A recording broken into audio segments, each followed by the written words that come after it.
Bom, já que eu falei o termo, né? Então agora vamos entender um pouco sobre a necessidade de você ter uma maneira de trabalhar com essa assessoria sem que ela se transforme num problema para a campanha. Rony. Você gosta de ir logo no problemão, né? É no pior deles. No pior deles. Então, quando você começa um projeto de marketing político, especialmente eleitoral, né? Que é a diferença entre o marketing político, que é feito em qualquer momento, né? Fora ou não das eleições, e um marketing eleitoral especificamente, marketing político eleitoral, que normalmente é onde existe a grande demanda de contratação de profissional, né? Que não deveria ser, mas infelizmente acaba sendo que as pessoas vão contratar o profissional de marketing político ali chegando nas eleições. Então você se depara, principalmente quem já tem algum mandato, dá um exemplo, por exemplo, algum candidato que é vereador e vai ser candidato a prefeito, por exemplo, né? Nas próximas eleições aí vão ter alguns nesse caso. Ou que é deputado estadual e vai ser candidato a deputado federal, federal vai ser candidato a prefeito, enfim. Esse cidadão, esse político, ele já tem ali uma assessoria completa, né? Que conhece ele, que conhece o mandato, que conhece em tese a cidade, que conhece todo mundo. Então, quando chega o profissional de marketing político, normalmente os primeiros embates estão nesse lugar, né? Porque primeiro que essas pessoas têm que ser consideradas porque elas desempenham um papel importante ali no mandato, né, no dia a dia, elas conhecem o jeito que o cidadão lida, elas conhecem a cidade, elas conhecem, então tem que ser considerado isso. Por outro lado, e a ambiguidade está exatamente aí, é que eles têm uma dificuldade enorme de aceitar qualquer coisa que seja diferente. Como todo ser humano, o diferente às vezes assusta, né? Então, quando um profissional de marketing político vem e estabelece um conceito diferente daquilo que está se acostumado a fazer, o que acontece é que às vezes o candidato, né, ele aprova, topa, porque aquilo está embasado em pesquisa, em dados, e está muito bem fundamentado, mas ele esquece às vezes de combinar com o time dele, que aí o time dele começa a trabalhar contra ele. Isso é muito comum em eleições. E é impressionante como muita isso campanha é perdida por causa disso. A campanha e faz isso que você acabou de falar, né? O resultado final, às vezes, está comprometido exatamente nesse lugar. Por quê? Porque tem um time trabalhando numa estratégia para um lado e tem outro time trabalhando para outro. Eu já vivi situações, por exemplo, que a gente até trabalhou junto numa dessas campanhas, a gente não precisa falar nomes e tal, mas assim, você cria uma estratégia, um conceito e tal. Umas campanhas há uns anos atrás, por exemplo, dependendo da cidade, veículo, carro de som, né? O som volante ainda é um veículo importante em algumas cidades onde é permitido, enfim. E aí eu me lembro nessa situação específica, então tinha toda uma estratégia voltada para o som volante. Por quê? Porque naquela cidade, naquele município, não tinha rádio, não tinha TV própria, então o som volante era o grande questão. E aí você cria toda uma estratégia, né? Todo um planejamento nos primeiros 15 dias de campanha e tal, e aquilo começa a funcionar, e tá indo muito bem e começa a funcionar. Aí eu chego lá um dia, os carros de som estavam tocando outra coisa, outro jingle, outra coisa que não... Eu falei, o que é isso, né? O que está acontecendo? Não, porque alguém achou que essa musiquinha, no caso era uma paródia, né? Que normalmente em campanhas eleitorais não servem para nada. Aí alguém disse assim, não, eles cansaram da música que estava aí, e aí colocou essa. O motorista não aguentava mais escutar a música. Mas essa ficou legal, É a gente achou legal. Ou seja, existe uma estratégia muito bem definida, com os rumos definidos e tal, e aí alguém da assessoria achou que não, aquilo pode ser alterado e tal, e entregou outro, naquela época era CD, né? Entregou outro CD pro carro de som e o cara colocou lá e vamos em frente. Ou seja, isso é um verdadeiro câncer para uma campanha, né?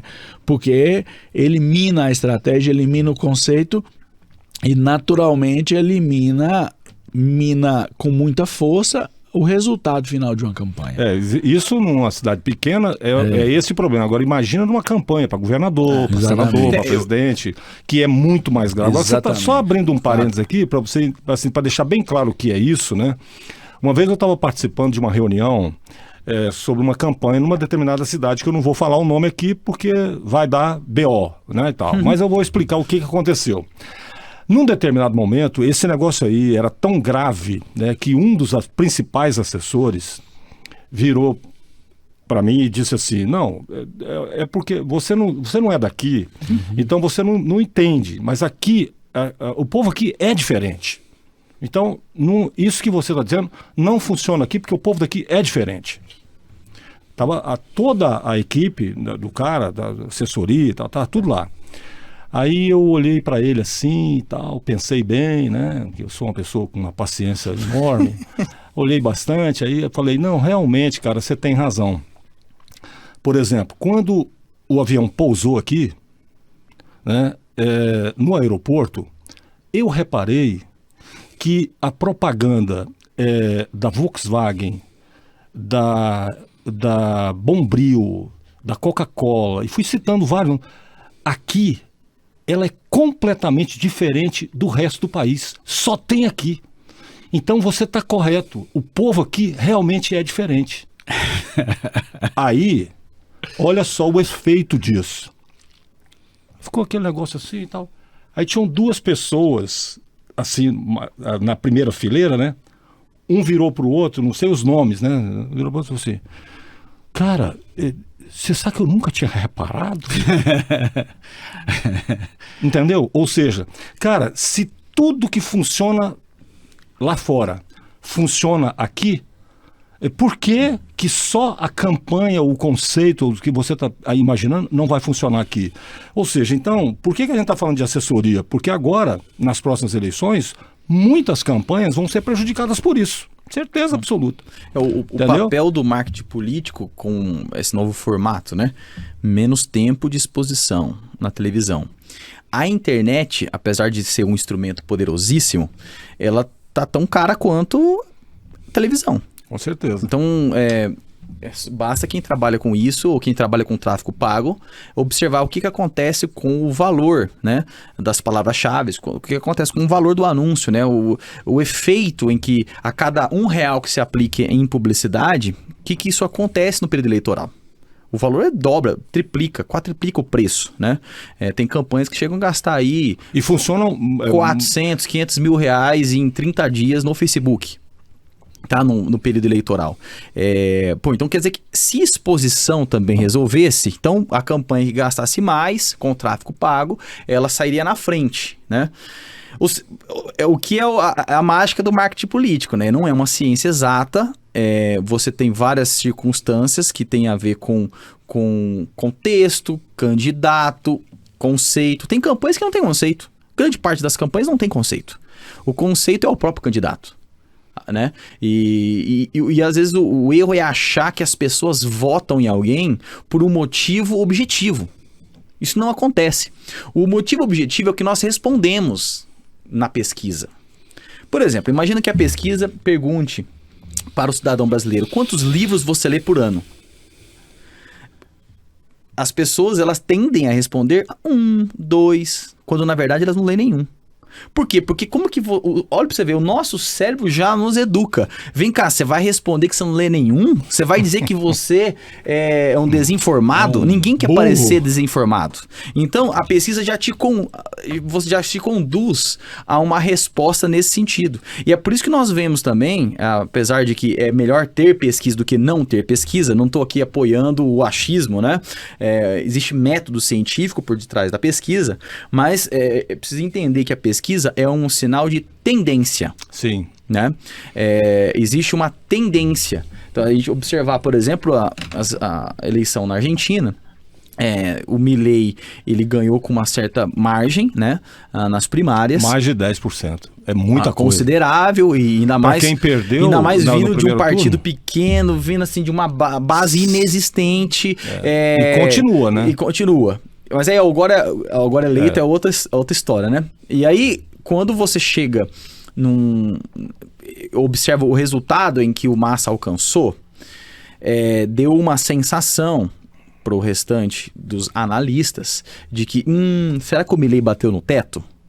Olha a reflexão. A reflexão, ela tá objetiva. Como se tivesse um gráfico e a intenção de voto tivesse um limite matemático. Sendo que, no final das contas, a decisão de votar em alguém é uma decisão humana, que ela perpassa em vários aspectos que não são racionais. Sim, né? e outra coisa, os apoios também que ele passou a ter, que também vão contar. Tem várias outra situação. Então tá bom, então por um lado, aí você liga a televisão e escuta assim, não, porque marqueteiros do PT foram ajudar na campanha de massa e uma das estratégias adotadas foi a implantação da estratégia do medo. Que é uma estratégia que se mostrou ineficiente em vários momentos da história, que inclusive tem até, quem tiver curiosidade de olhar aí no YouTube, não acho que até tiraram do ar, mas tiver essa possibilidade, tem uma propaganda em que mostra, né, uma criança levando uma arma para a escola. Né? Para mostrar que isso poderia acontecer numa sociedade em que as armas fossem liberadas, que era uma proposta do Milei e numa tentativa de criar um pânico, medo e assim por diante. Sendo que, na verdade, o que conduz o voto são muito mais valores e aspectos do que efetivamente o medo. Né? Então, na prática, olha para você ver quantos desafios que o marqueteiro político enfrenta. E todo mundo é especialista em comunicação. Nós nascemos nos comunicando. Sim. Nós fazemos isso desde criança. Isso nos dá a falsa sensação. Ao primeiro tapa na bunda, você chora. Você chora por quê? Eu não posso mandar você a merda, não sei ainda e tal. Eu vou chorar. Quem não chora não mama. Aí o vendedor que está habituado a fazer convencimentos se acha um especialista em convencer as pessoas de maneira geral, e ele pode então atuar em outras frentes porque ele domina a arte do convencimento. Então o marketing político tem esse desafio. Todo mundo se acha um pouco especialista em marketing político, assim como se acha técnico de futebol e assim por diante.